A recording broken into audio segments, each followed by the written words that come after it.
I'll save the introduction. Everybody knows who you are, Samson. I'm really appreciative of your time and really excited to be able to talk to you again. It's always a pleasure to host you and anyone from your team. So again, thanks so much for your time. But for anyone who isn't listening, if you kind of want to give your background and the role with the Byte Masons. Sure. Or for anyone who isn't familiar, I should say. So the Byte Masons is a team of 15 developers with about 10 supplementary contributors, and altogether we're contributing to 4 protocols at the moment. Granary Finance is a lending market, who obviously we're going to be covering today. I guess a bit about my background, just really briefly, is that I'm not the most technical Byte Mason. I'm actually one of the supplementary sort of operational characters. These days I help a lot with prioritizing developments on Reaper.farm, which is our yield aggregator sort of base layer, which we can talk a little bit about later in the conversation. And other than that, I help a lot with looking at incentives, emissions, partnerships, and then just looking after the Byte Masons and making sure that there's not really any roadblocks. So I hope I can answer all the technical questions, but I wanted to preface the conversation by, there may be some things where I might have to just refer people to documentation, or maybe say this is a bit over me, and we'll save it for another conversation. But absolute pleasure to come back on stage with you, Relentless. I always think you do an awesome job, and it's really awesome to be here with everyone. And yeah, let's dig into it. Yeah, appreciate the kind words, and don't worry, we won't get too technical. I'm not really. I guess I do ask technical questions a lot, so you're kind of used to that. But for the most part, you should be able to answer this from my previous experience with you. So I hope so. Yeah. Yeah.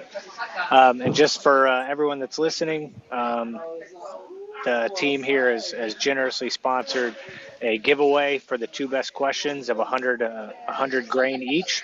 So we'll have some people up at the end for audience questions, and then we've got some questions that are in a couple of the comments that I think are pretty good so far. Yeah. So just at the end, we'll kind of dig into that and bring you guys up on stage. So awesome. All right.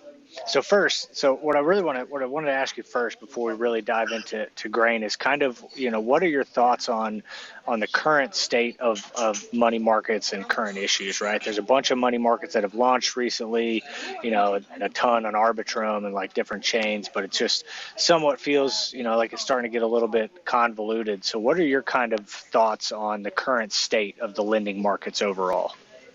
Sure. So lending markets are quite interesting. They are one of the few real yield sources in DeFi, and one of the best use cases for DeFi, the ability to leverage your assets or take out a loan. And obviously Aave and Compound were groundbreaking protocols when they hit the market, but there was a cost to being first, and that was these overly aggressive emissions. So I guess before I go any further, Granary is split into, I guess, a version 1, which is what is live today, and then a version 2. And so emissions, or version 1, is essentially just an Aave v2 deployment. So most people will be very familiar with how it works. Some of the competitive aspects of Granary are that it's available on more chains, firstly. It has much more competitive rates, typically, as a lot of the LTVs, a lot of the parameters around how much it costs, like the yield curves for each of the markets, have been tweaked so that even without incentives, Granary can generate yield and make money, make revenue. So V1 is essentially tinkering with these aspects into what we see as a far more competitive product.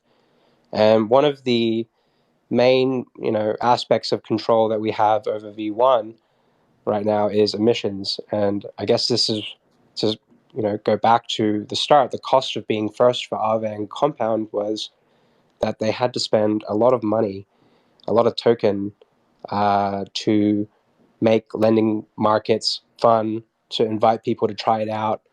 A necessary sacrifice. But when you look at the numbers at the end of the day, it is clear that it is like a losing battle. So our approach with Granary is to have a more fine-tuned dial on emissions and incentives. So what that means is not every single market gets incentives, only the incentives that are active per network, that have liquidity, that is, I guess there's a desire to leverage that asset that's present. That's where the incentives are focused. And also, Granary isn't just an Aave V2, they also added the ability for multiple rewards. So what that means is we can also partner with other protocols like Lido, for example, to deliver wrap staked ETH on the optimism market. And those incentives are actually a contribution from Lido DAO. So a lot of the time, it's going to be, who is willing to support the market? Is it actually going to get used so that it can generate revenue for Granary? And ideally create, or with the goal to create a zero-sum token emission, essentially. Like ideally, the protocol is generating more revenue than it's spending in incentives, and is actually positive and a profitable endeavor. So that's the goal. That's what we're aiming to do, is to have a far more competitive lending market, and then to eventually expand into V2, which is currently heading for audit with Trail of Bits. We've had audits in the past from many other firms, but it's always been a desire to get Trail of Bits to look over something as substantial as our version 2, and that's where we're really pushing the game and innovating much more. So another problem with traditional lending markets, but let's just say the first movers, is that a lot of the time the assets are actually just kind of sitting there and they're not really doing anything. Balancer innovated in this space with the boosted pool technology, which apportions the underutilized funds into essentially a interest-bearing strategy where it can earn yield and essentially try and keep the money as active as possible. So with Granary, we're hoping to implement the same system essentially, but for lending markets. So the idle reserves of the Granary will be shipped off into strategies where they can earn more yield, which is paid back to the depositors. This is probably a good time to mention that Granary is designed for the everyday person. There's really, if you dig more into the tokenomics and the 100% buyback from all revenues, or from any of like the revenue generated by the protocol, there's not really been anything like this before when it comes to trying to create a positive sum lending market. Positive sum being it's beneficial for everyone, and it's also making more money than it's spending. So yeah, that's where we hope to fix some of the problems with lending markets today. Yeah, awesome. Great breakdown. Very in depth. And I definitely agree with mostly more than anything is the incentive structure, right? Which is, when I mentioned this with Beavis back in the day, that was one of the number one things he was super excited about, was kind of your new incentives model and how you're going to make that sustainable for a money market, which I thought was awesome. So that's kind of what I want to dive into here, is a little bit Yeah, sure. of with the V2, what, if you could, do a little deep dive kind of in, how the incentive model is going to look there. Sure. So the V2 is essentially going to be, the same attitude as the V1. Targeted markets. The main difference will just be that all the underutilized funds or any of the money that's not being borrowed actively will just be deployed into Reaper vaults. So that's Reaper.farm vaults, where they can then earn additional yield, which is sent back to the depositors. And I guess I want to elaborate on the incentive model a little bit more, because it's not one of the other issues, I suppose, with lending market incentives, especially, is that Aave, for example, will pay 50% of their incentives for supply liquidity. And that is just liquidity that is literally just depositing and not doing anything with it. As opposed to a borrower or someone that is taking out or using the Granary and is paying a fee. So with Granary, we've tuned that to instead only be 20% of the incentives go to supply, whereas the other 80 will go to the borrowers. And what this results in is a way more utilized market, because obviously there's way more yield for borrowers. And when there's no more supply to borrow, the rates just naturally increase. So people will come and supply anyways. Like, they don't need the lion's share of the reward, or at least 50% of the reward, for taking on no risk. So the incentive model is about aligning the risk incentives and targeting them on the markets that are going to, stimulate demand as much as possible. The V2 is just adding in extra yield.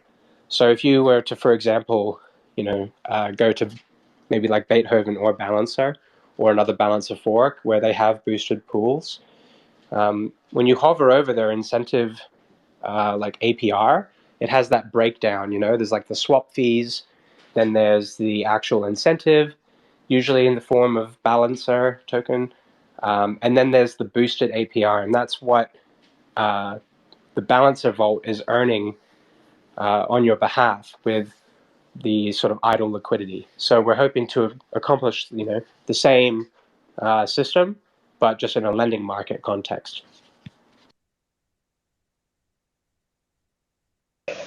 Yeah, awesome. Makes a ton of sense. And kind of with that, when you touch on some of the kind of yield strategies, right?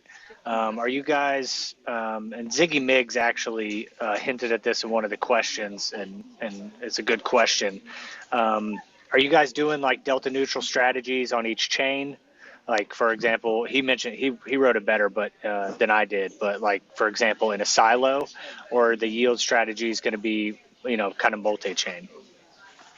So they will be, at this stage, there is no delta neutral capabilities, although that is sort of desirable. We think for really scaling up the yield over much larger TVLs. There's obviously a lot to consider, and DeFi is still maturing. And what it is right now, like, to begin, it's basically just going to be deploying idle assets from Granary into other lending markets, or into, it's mainly just other markets at the moment that are in these multi-strategies that are on Reaper Farm. Over time, that could expand to include things like, perhaps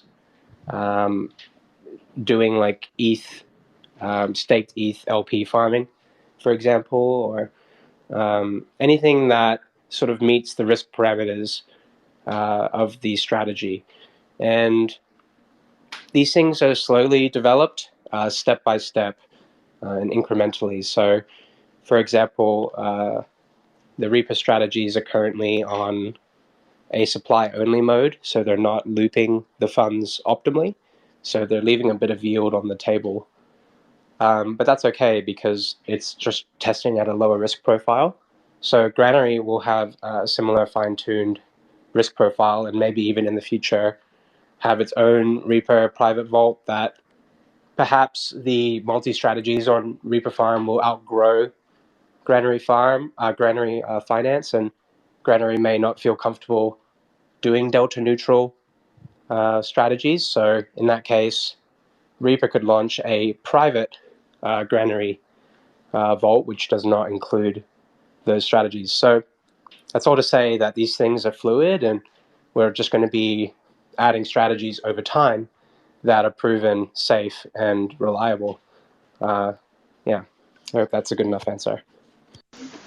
No, that's awesome. Yeah, and it doesn't surprise me, at all that you guys have been thinking about that kind of stuff, So no shocker there. But when I'd written it in my notes, and then Ziggy Miggs asked it as well, I was like, oh yeah, I guess that is a really good question. That would be a good idea to talk about. So, all Yeah, I right, guess this is a good opportunity, Relentless, just to mention that Reaper Farm, has been around for, I think it launched in May of 2021 on Phantom, and they peaked at around $350 million during that Phantom go crazy solidly season. And they had about 300 volts. So they have quite a bit of experience now, I guess, with those sorts of strategies, like optimally looping on Compound and on Aave, for example. So it's a pretty reasonably well tested set of vaults at this point. But I invite everyone to go try them out at Reaper.farm, and this is what Granary would be leveraging to earn more yield in the V2. yeah, I completely agree. Great pools there. I've had some assets parked in Reaper pools for quite a while. So definitely like that approach. All right, so a couple of the other things that you guys are kind of launching into with V2 that I'm super interested and want to hear about are the protocol to protocol lending, and then the isolated pools and LTVs. So first, I guess we could start with the protocol to protocol lending and how that's kind of enabling you guys to use idle capital to build further yield. Right. So the protocol to protocol lending is honestly what I should be referring V2. I mean, it's part of that feature set. What that means is Granary will lend the assets. Let's say we're on Optimism Network, for example, and 30% of the funds are just underutilized. So Granary might send 20% of that capital to, like, say, Son or Aave, for example, depending on who has higher rates, and then just basically farming those lending markets and sending the yield back to Granary. So what this will do is it will help stabilize yield across the entire market, but it should also make Granary the most competitive, because if the other markets are being more competitive, well, Granary hopes to be their largest customer. So we are trying to create, in essence, a bit of a sponge, a bit of a yield sponge, to sort of just soak up and balance across each of the networks. Yeah, awesome. Makes sense. Makes sense. And then yeah, very cool. All right. And then your isolated pools and LTVs, right? So I know isolated pools is an opportunity to bring new collateral on, right? And kind of expand the range of blue chip assets.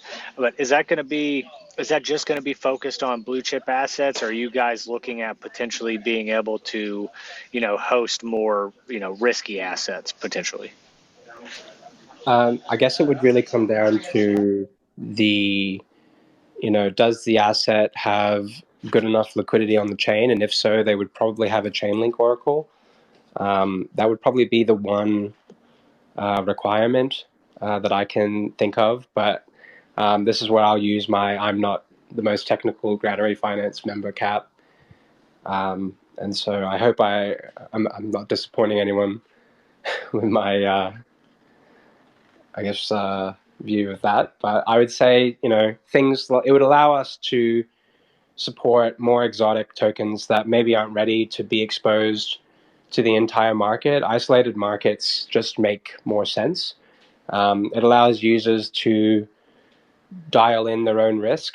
Like, say, for example, Granary wants to support GMX as a token on the lending market to let people leverage or short or long GMX. Well, then we could create a isolated GMX market, which would have, a variety of assets that people that are familiar with GMX would be happy to either earn that yield against or borrow with. And it also allows for things like grouping correlated assets together and having much higher LTV ratios, say like pooling a bunch of ETH pairs and LSDs in one market so that they can all borrow off each other at a much higher rate, as opposed to having to worry about, how much Bitcoin a dollar can get or how much ETH and Bitcoin are trading against each other, which is what the standard non-isolated pools carry with them. So it'll just allow for much more composability and more flexibility. With that said, we are passionate about supporting projects that are significant on chains and letting users leverage their assets. I see no reason to be overly picky about isolated markets beyond can we just secure it and have really reasonable parameters that still keep us really competitive. And I'd say the bonus to that is that isolated market going to be incentivized?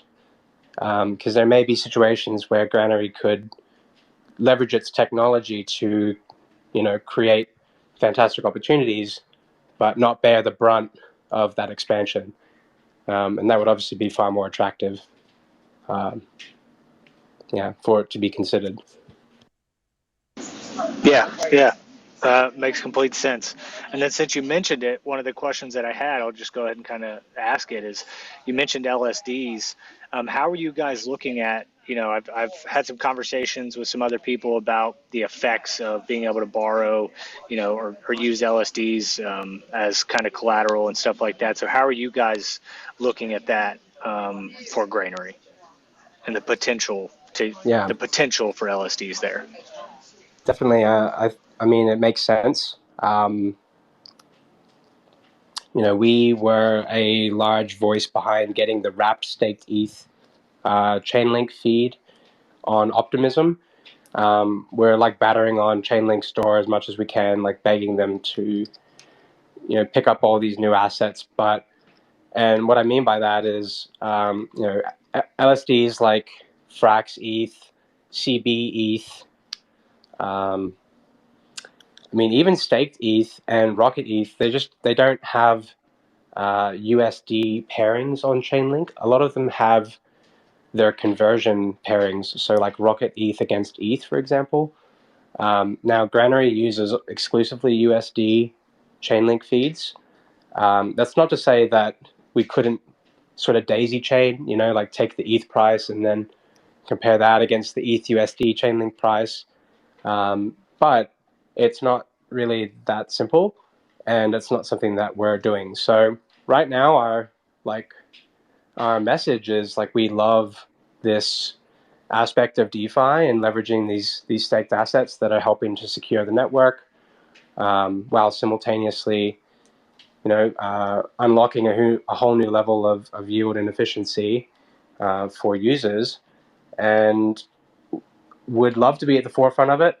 Feeling a little frustrated, hoping that we can see some progress soon with more of these feeds coming online, because we're basically like tapping our shoes, just so eager to make it happen, and not just on Ethereum, but on Arbitrum, on Optimism.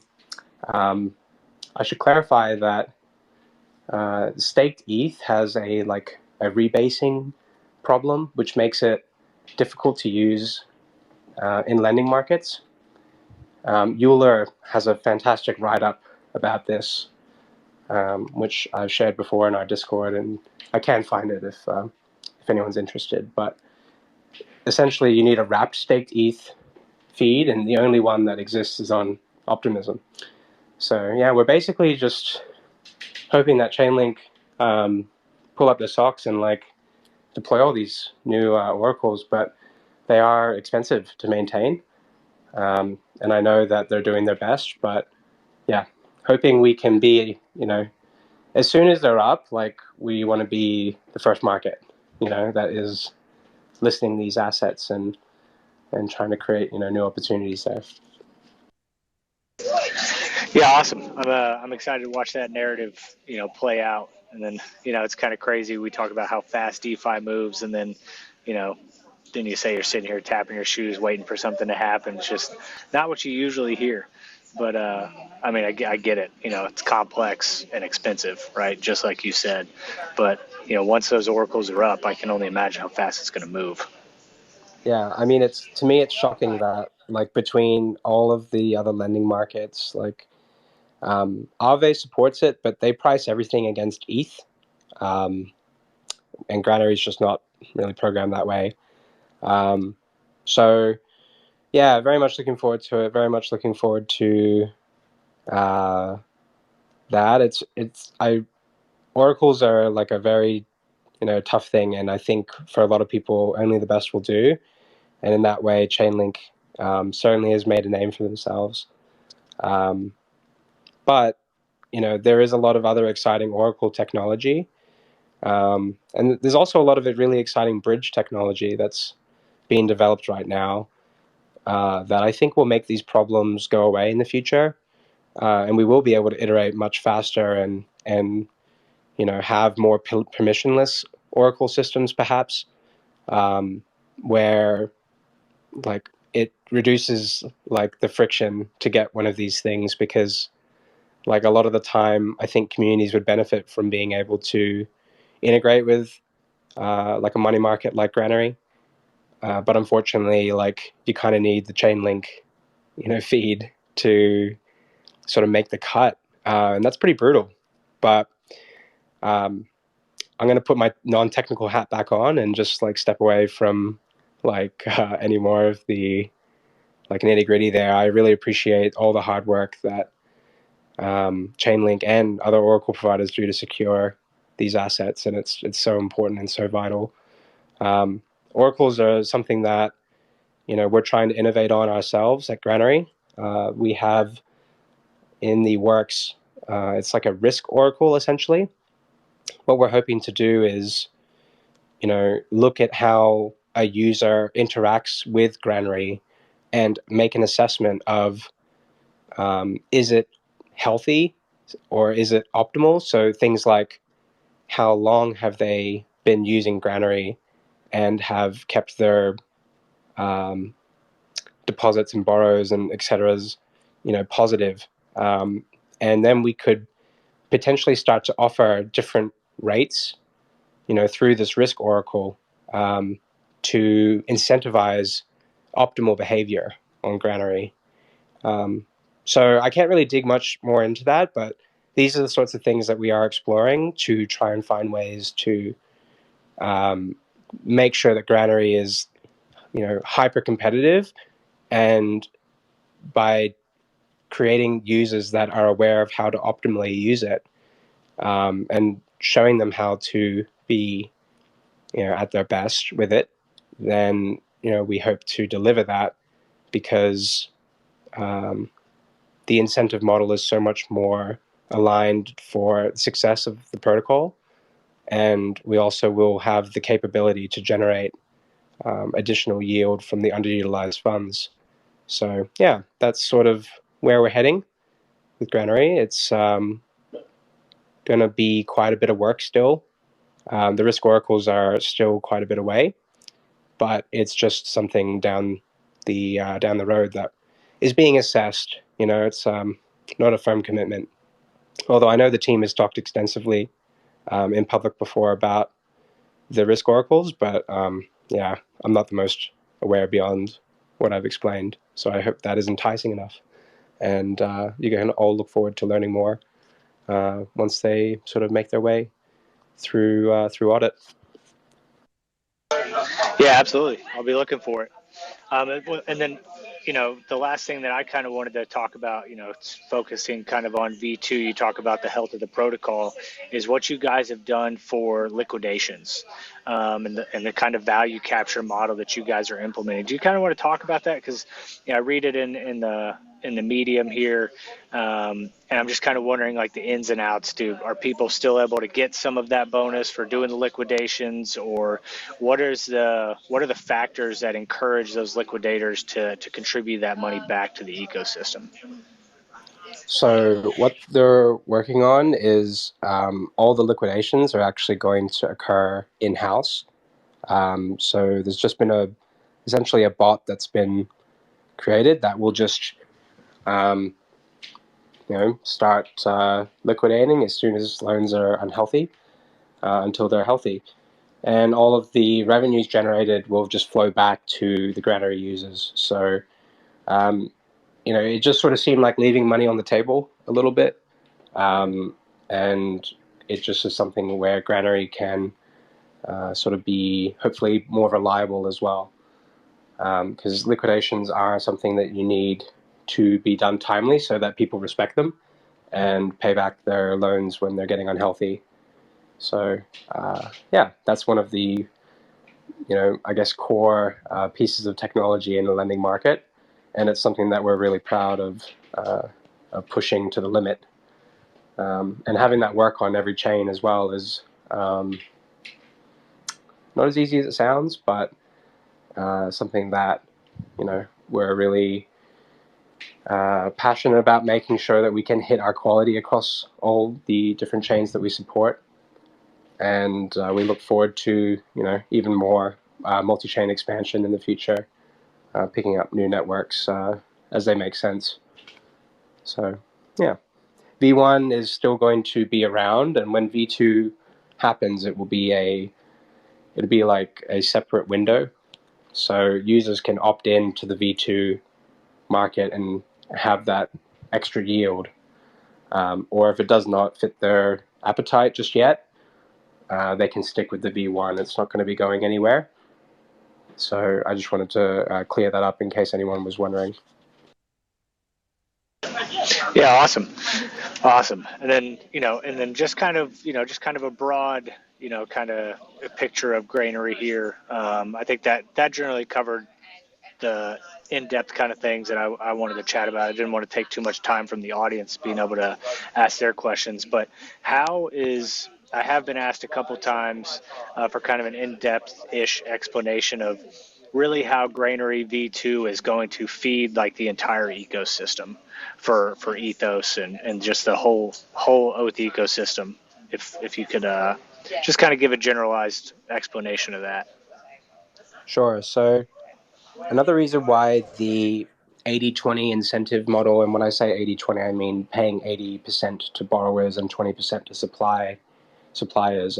Another reason why that is possible is because Granary has, I guess, other protocol customers, and one of them is Reaper. Another one would be hopefully Yearn, for example, in the future, or Beethoven or Balancer, where these protocols are using Granary and supplying that liquidity. A lot of the time, users aren't really even aware that it's happening. So we can sort of rely on these other protocols to supply a large portion of these supply markets, letting us focus really more on that borrow side.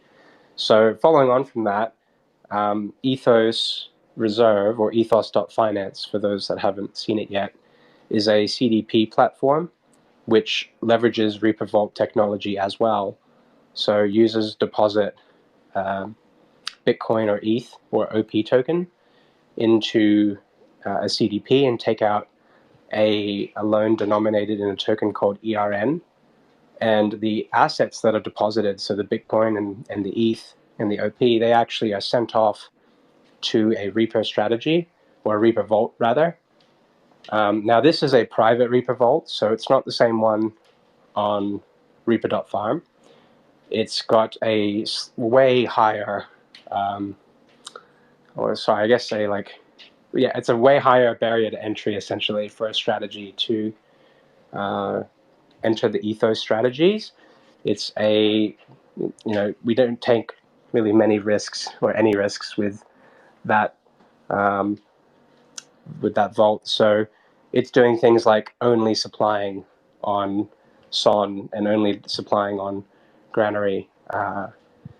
And what that means is obviously, yeah, Granary looks forward to all of this supply liquidity coming in, allowing users to just borrow it at a fantastic rate, and then get the incentive to hopefully offset those losses or otherwise. So, yeah, that's not the best introduction to Ethos. I hope I did okay. And yeah, you can see how Granary actually is building this web of protocol to protocol relationships. And so over time, it will just become hopefully a fundamental yield spot where users can generate or leverage their assets, or have other protocols do it on their behalf optimally, like Reaper Farm or Ethos or Digit or Beethoven, etc. Yeah, awesome. And we'll, like we talked about previously, we'll do a whole nother session on Ethos itself to really dive into the weeds there. But yeah, appreciate the great breakdown. All right, so what I'm going to do here is I'm going to ask a couple of the questions that I highlighted through the comments, and then we'll pick a couple people from the audience if you're cool with that, Samson. Yeah, certainly. All right, so the first from Cameron or at that boy Dub. How often do you rebalance your market incentive allocations, and what factors are you looking at? Is it mostly utilization rate, or is there additional analysis? Great question among the many other questions that you posted, so thank you. The incentives are reviewed every 3 days at the moment. The incentives for Grain Token are reviewed for like non-Granary use are reviewed every other week, or I guess every week, sorry, so every 7 days. But the market emissions are being reviewed every 3 days. Sorry, I hope that's much clearer. And essentially what we look at is this making money? Are we paying more than the competitors? So what else is available to users? And then, how utilized are the funds? If the market is, not overpaying, then we would probably consider it to be, at a pretty good point. And at this point, we've gone from the token or incentives started May 8th. So it's been about 2.5 weeks now of incentives. And in the first week, we were doing about $150,000 a month. We're on track to do $150,000 of emissions. That's now been pulled back to 60,000 in that 2.5 weeks. So it's very fast moving and constantly being looked at. The team are like chemists trying to find the optimum, compound to drive revenue for the buybacks, essentially. Awesome. Appreciate the answer, Cameron. I hope that's sufficient for you. All right. So let's move on to Boo Boo. Asked, how will you determine appropriate LTV limits for each asset for your under collateralized loans once you start offering them? And can you explain how time-based risk parameters help make this safer and minimize the risk of bad debt for the protocol? Sure. So the time-based parameters would be feeding back into what I was trying to describe about the risk oracle, which is essentially, can we look at this user's behavior or interactions with Granary and make assessments about how they're going to handle their loans, or like, can they even afford to take this loan, for example. So really, I can't really go much deeper into how we're going to underwrite, as I don't even really know myself yet how that's going to happen. The team has had much more extensive discussions. I just was not there for the underwriting ones, so sorry, I can't glean you any insights. But once the technology is tested and sufficiently audited and ready to be discussed, then we can share those details openly and transparently, so that people can see the process and feel safe and that we've actually delivered underwriting capabilities. But yeah, sorry I can't get into more of a technical answer than that. It's just beyond my capabilities. So my apologies. That's all right. I'll send it to Beavis and I'll just ping him repeatedly until he gives me an answer. Honestly, that's not a bad idea. Yeah. I do think that it is a really fascinating topic, and it's obviously something that traditional finance does better. Then that's one of the main challenges for Granary, is how do you offer a better product than what's available at a bank. And we as an industry need to figure out how to handle I've forgotten the name, underwriting, so that we can be much more competitive. The difference between how much it costs for JP Morgan to get $1 of liquidity and how much it costs for Aave to get $1 of liquidity is such an enormous gap. It's like from the top of the the top of the Mount Everest to the bottom of the Mariana Trench, sort of difference. And we need to, as an industry, close that gap. So the risk oracles and those time-based parameters could be a part of the solution to coming up with an underwriting system that makes sense, is safe, and there would be obviously a lot of sensible parameters in place to ensure that it's not just like giving away, like burning money. So rest assured that it'll be done in a manner that is smart contract powered, first of all, and I think respectable and security minded, and with the intent of obviously offering a fantastic product and keeping the protocol healthy above all else. If the protocol isn't healthy, then there's no point to any of it. So, yeah, hope that's okay. No, that's awesome. That's awesome. Absolutely. All right. So the last question that I want to take from the comments question is kind of, since we touched a little bit on it earlier, I was gonna kind of chat about it, but it got asked in the comments, so I wanted to save it. It's a comment related to the buybacks. So Formidable Cool said, TokenBryce.eth recently said on Twitter that buybacks are suboptimal in most scenarios, as buying pressure is offset by users dumping rewards. As your tokenomics rely on this mechanism, what's your opinion on his comments? I'd say that he's, probably right in most cases. There is definitely going to be a lot of sell pressure when you're giving away or inflating, like a lending market does. However, there also hasn't been such an aggressive buyback strategy before, and there also hasn't been the V2 component before, where I'd say Granary could, with enough assets under management, and from the fees of the protocol being used and people having loans and paying that interest, there is a path to profitability. And that's the path we're going to walk as tight as we can. And it is something that, I think the last buyback was for 700,000 grain, and that was just from some fees that were generated over like 5 or 6 days. So we're going to be releasing a Dune dashboard in the future.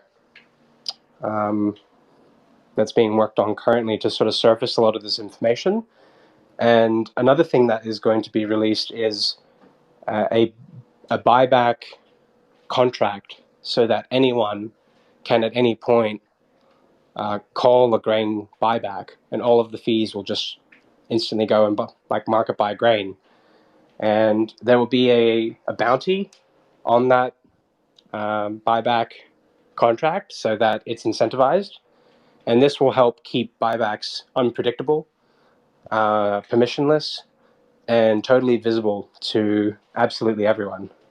And I think that openness will, sort of diffuse a lot of the front running that we could have seen otherwise, because you'll be competing with everyone else for the profitability on the bounty, and that will keep the cost of the buyback really low.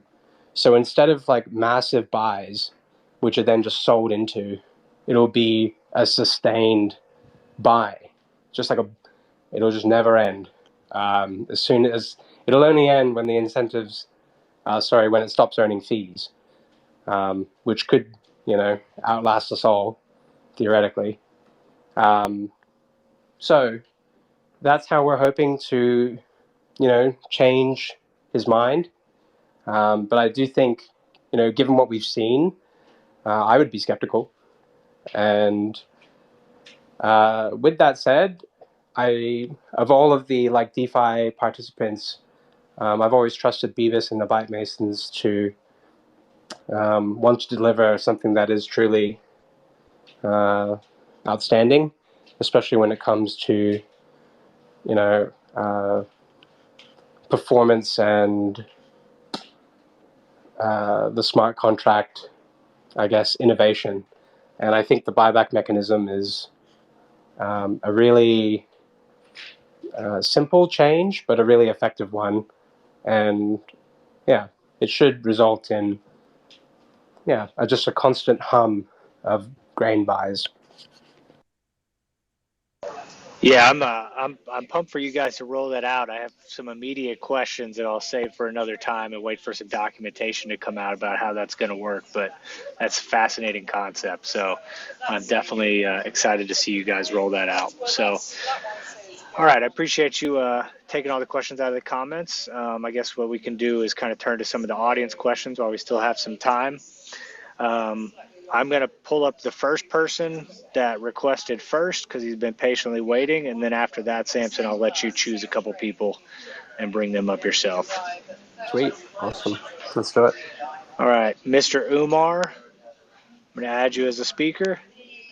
You were the first person that raised your hand, so I'll bring you up so you can ask your question. I'll mention while Mr. Umar is coming up that the next feature that we're working on is one-click looping, so that users can sort of slide up like how much they want to loop their funds, similar to sort of Radiant, but the difference is there's no sort of locking mechanism. I just wanted to quickly sneak that in. But yeah, welcome up to the stage, Uncle Umar. And please go ahead and ask your question. Yeah, thank you for bringing me up to ask my question. I actually have two questions for Granary. The first one is about your revenue generating model, your business model in general. How do you tend to generate revenue to keep the project going? Do you depend on investors, or you have a budget set aside for it? And secondly, a bit about your tokenomics, the bond mechanism for the token. Are there any bond mechanisms, or how to control the supply of the token and to keep it very solid for the long run? Thank you. Sure. So with the first question, actually I'll answer the second question first. So locking is not something that we're big believers in. There's no mechanism to keep people from selling their grain. It's not vested at half. You don't get half vested and half not vested or anything like that. It's just very stock standard. The difference we hope to make is by implementing a technology called Reliquary. And what that does is essentially rewards LPers for duration. So the longer you hold, the more that you get paid, essentially, or the healthier the rate for yourself, or the relic. So that will be implemented in the staking solution, which will be an 80-20 pool. So it'll be paired with the gas token of the network. So on Optimism Arbitrum, for example, it will be Grain ETH. And so that will help with the liquidity of Grain and make it tradable, and also create a way for the protocol revenues to be accessed. Now, the first question was about investors or capital. Grain had an LGE about, must have been 8 or 10 weeks ago now, which was used to create the initial pools of liquidity and to pay for things like the Trail of Bits audit for Granary V2 and for the development. And that LGE has sort of taken away any need for those sorts of requirements. The protocol makes, so for every dollar generated in interest, 50 cents is going to Granary. So it takes 50% as I think it's called a reserve factor, I believe is the term. And all of this information, including more about the tokenomics, is available in the documentation. So if you would like to check that out, and if you see anything missing, you can just get in contact with us, and we can make amendments or find you any of that information.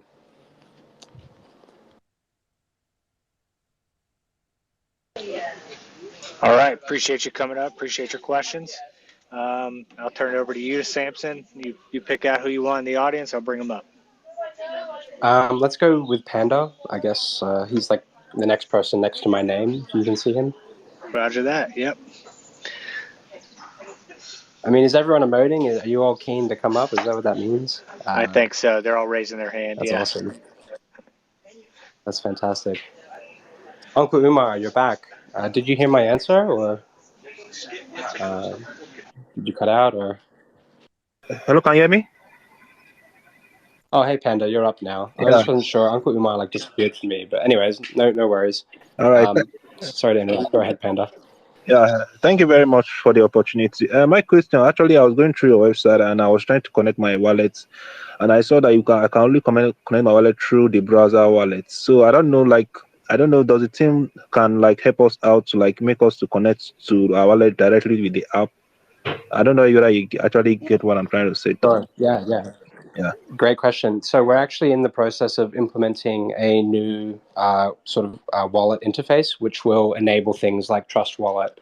For example, it's called Rainbow Kit. You may not be familiar with it, but yeah, we're in the process of implementing that, which will greatly enhance the variety of wallets that can connect to Granary. So hopefully a temporary problem, but currently it is browser wallet based primarily, so MetaMask, Rabby, and the sort. All right. Thank you. No worries. I guess next let's go with T-Gods.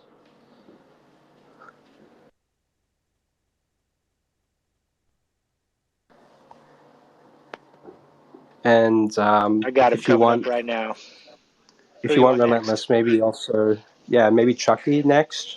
Okay. And then we can do A0 afterwards. All right. Sounds good. Sweet. All right, T-Gods, go ahead. Hello, can you hear me? Yep, you're coming through. Okay, so my question is, I just want to know about the rewards. So I just want to know, like, when I receive rewards on the platform, like, how long does it actually takes for me to withdraw into my wallet? So it's every single block you will receive more reward, and you can withdraw at any point. There's a rewards tab along the top. So if you just click on that, you should see the reward token just ticking up basically every block. So just hit the claim button and you're done. Okay, so my question is, do I have to like wait for like a day or two for the rewards to actually be approved to my wallet? No, the instant that you deposit, it will start. So it may take a day or two for it to become profitable to claim. I don't know how much reward you're getting, but you could technically claim the moment after you deposit, and you would get a fraction of a reward, if that makes sense. Okay, thank you. No problem. Next up, I guess we'll do Chucky. Yep. Bringing you up now, Chucky. Thanks everyone for coming along as well. I really appreciate it. Yeah, it means a lot to me and the Granary team. So thank you. Yeah, outstanding support. All right, Chucky, you're up. Yeah, hey guys, can you hear me? Yep, you sound good. So I was actually taking a good look at your docs. So I mean, there's quite a lot of confusing things there. You guys have like a very good model. So first of all, regarding your emissions, I want to know like how is the fees going from the emissions? How is it sent to the incentive strategy? So how does that work? That was the first question I got. And then something else is regarding your liquidation value capture model. So now, how does this model work in terms of liquidation? And like, how do you guys adjust the risk parameter when the loan is taking place to protect the lenders? So how would you reduce the risk and also increase the earnings basically with respect to the liquidation value capture model? Sure. So I'm trying to keep both of these questions in my head. So I apologize. I might get you to clarify the first question again for me. But you were asking about how does the fee get transferred into the incentive? Is that right? Yes, from the emissions. Sure. So what happens is when someone takes a loan out on Granary, they pay interest, which is sent to a multi-sig treasury wallet, and that wallet just purchases grain just off the market. That grain is then used as incentives. It doesn't. Not all the grain will make it back to Granary. Some of the grain may be used for other purposes, but it will all be used for emissions or incentives of some form. So yeah, that's how that works. It's quite simple. And then the second question was regarding liquidations. Now, what we aim to do with the liquidations, usually they are open and available for anyone to call, and they are profitable to do liquidations because there's a bonus, essentially. That's like the fee that the person that took the loan has to pay for getting liquidated, and that is paid to the liquidation bot in this case. And we've brought that in-house so that we're capturing all of that value for Granary itself, and hopefully building a much more reliable system as well, because there were times when markets couldn't convince liquidators to liquidate. It still wasn't profitable, for example. So we hope to sort of close that gap with a superior liquidation bot, which is managed in-house, and those revenues are then passed on as well.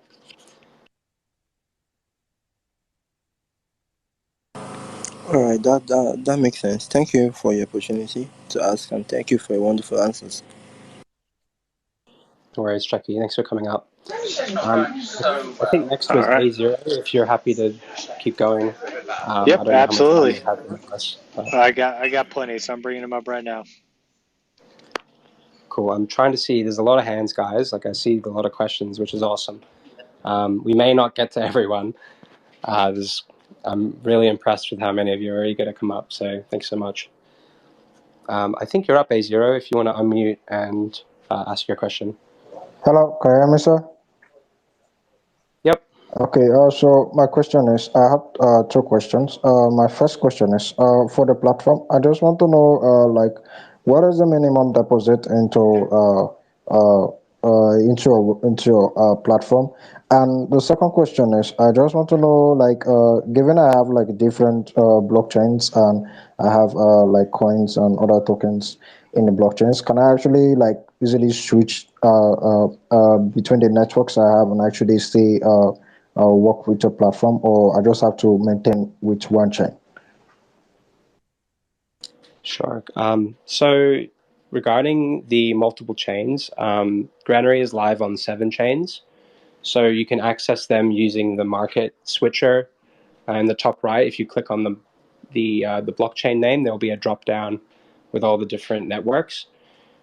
Each network has a variety of different assets. You'll need to have one of those assets. So you can use an exchange or a tool to swap from some of the other assets you may have into one of the assets Granary supports if you wish to use it.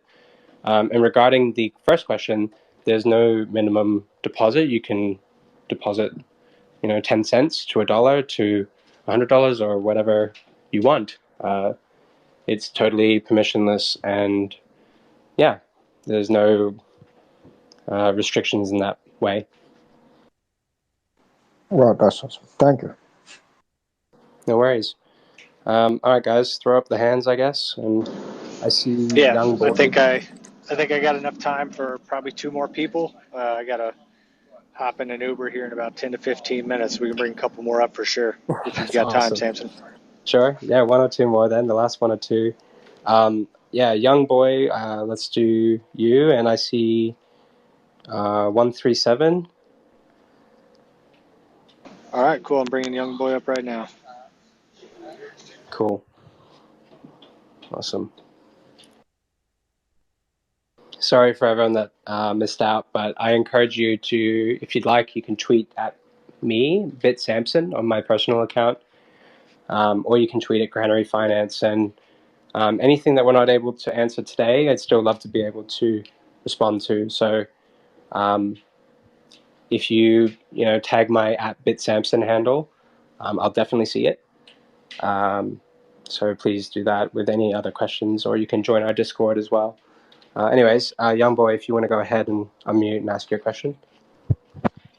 Can you hear me? Yep. Can I ask my question? Yeah, go ahead. The floor is yours. Okay, thank you. So my question is, when will your tokens be listed on the exchange and plan to list on in the future? This is my question. Thanks for asking. At this point, the Grain token is widely available across DeFi and decentralized exchanges. So Granary has liquidity on Balancer, Beethoven. Some networks have Uniswap. You could go to CoinGecko to see a complete list of the markets. I just had them update it yesterday. So that's up to date if you want to go to CoinGecko and see all the different places where it's available. With that said, we're obviously eager to explore any opportunity. We're not necessarily chasing any like centralized opportunities.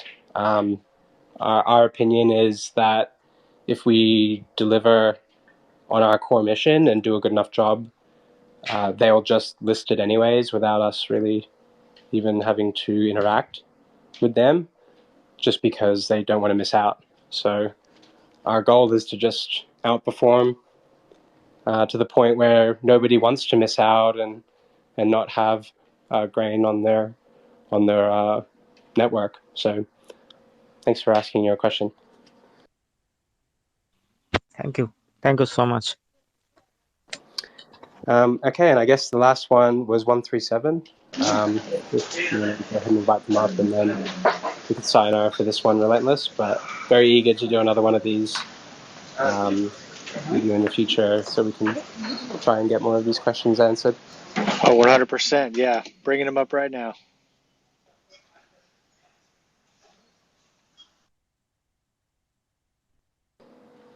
Hello, 137. How you doing? Hello guys, can you hear me? Yep. Thank you so much for giving one opportunity. So my question is, What strategy will you implement to bring non-crypto natives into your ecosystem? How do you keep a balance between developing the technology and also improving the value of your token? Um, people are pretty simple. I think for getting newcomers on the platform, we just have to deliver exceptional security and really competitive yield, and then just wait for the rest of the competition to sort of flounder or overspend their incentives, for example. There's no shortage of lending markets that have come and gone already. And while there are some exciting platforms that do certain measures to keep token value high, our initiative is just to create the most competitive yield black hole that we can, and allow people to leverage their assets in a really competitive market, and let the rest sort of be as it may. And I mean, we feel like we have a really exciting toolkit. There's not many lending markets that have complete awareness of how Yearn operates or how Maker's DAI operates, like the Byte Masons have with Ethos and Reaper Farm, which are essentially those same products. So I feel like Granary is guided with tremendous market insights and technological advantages that we hope to just continue to develop and push and build a moat around Granary, which will get us through to the next time when there actually are a lot more newcomers entering the market.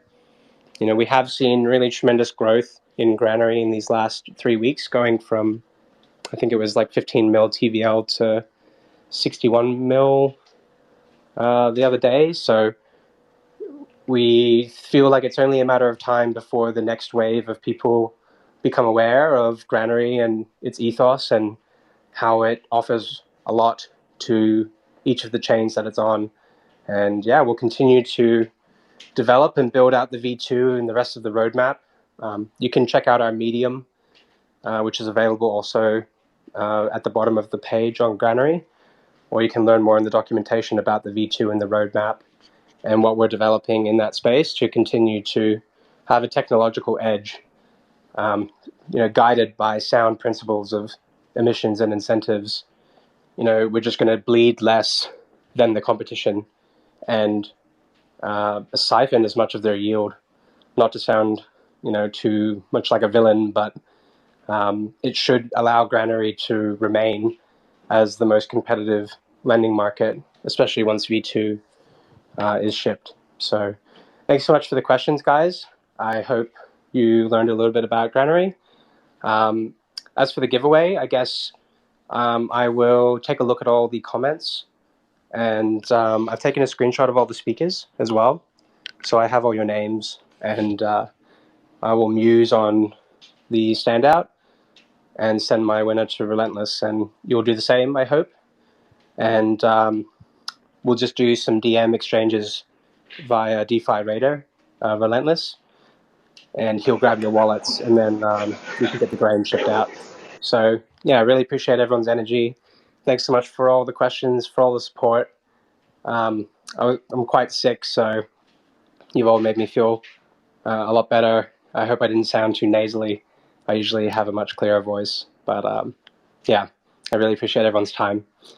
And yeah, I hope you enjoy the rest of your day in London, Relentless.